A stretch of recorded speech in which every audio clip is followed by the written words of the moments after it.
નમસ્તે મિત્રો, હું છું રાજુલ દિવાન. મિત્રો, મુંબઈનો કલાકાર છું. વર્ષોથી લગભગ 42-43 વર્ષથી ગુજરાતી નાટકો સાથે મુંબઈના સંકળાયેલો છું. કદાચ તમે ગુજરાતી નાટકો જો જોતા હશો તો આપણો પરિચય હશે જ. ગુજરાતી ઘણી બધી ટીવી ધારાવાહિક પણ કરી છે. ખાસ અહીંયા ઉપસ્થિત થવાનું કારણ એક મારું મુખ્ય એ છે કે આજે વાપીના સંગત ગ્રુપ જે છે, જે આપણે વાપીમાં વર્ષોથી મુંબઈના ગુજરાતી નાટકો અહીંયા આગળ ભજવવા માટે અમને મુંબઈના કલાકારોને બોલાવે છે, નાટકના ગ્રુપને બોલાવે છે. એમના 20 વર્ષ પૂરા થાય છે ને 21મા વર્ષમાં પ્રવેશ થઈ રહ્યો છે.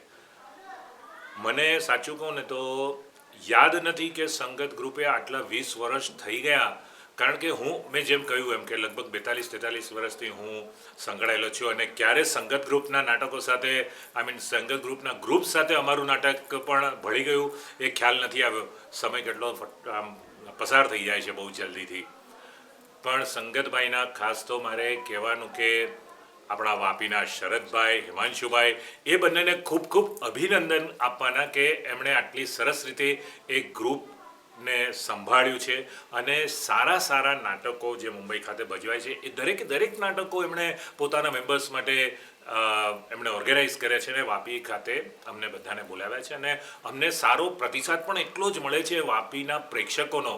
જે ઘણીવાર એવું બનતું હોય છે કે અમે ઘણીવાર કહીએ કે અરે ત્યાં મજા નહીં આવી, આ પ્રેક્ષકોમાં મજા નહીં આવી, પણ એવું વાપીના પ્રેક્ષકો સાથે ક્યારેય નથી થયું.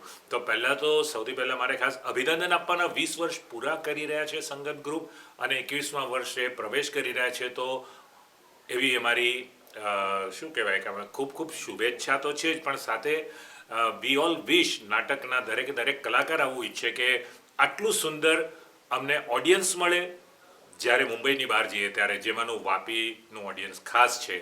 તો વાપીના ગ્રુપને, સંગત ગ્રુપને, હિમાંશુભાઈ અને આપણા શરદભાઈને બંનેને ખૂબ અભિનંદન. અને આવી જ રીતે વર્ષોના વર્ષ સુધી આ સંગત ગ્રુપ પ્રગતિ કરતું રહે, સુંદર નાટકોને આમંત્રણ આપતા રહે અને અમારા જેવા કલાકારો આવતા રહે અને વાપીના ગ્રુપને કંઈક ને કંઈક નવું પીરસતા રહીએ અને અમને પણ એટલો જ સારો પ્રતિસાદ જેમ પ્રેક્ષકોનો મળતો રહ્યો છે આજ સુધી, એવું વર્ષો સુધી મળી રહે, બસ એવી આશા રાખું છું.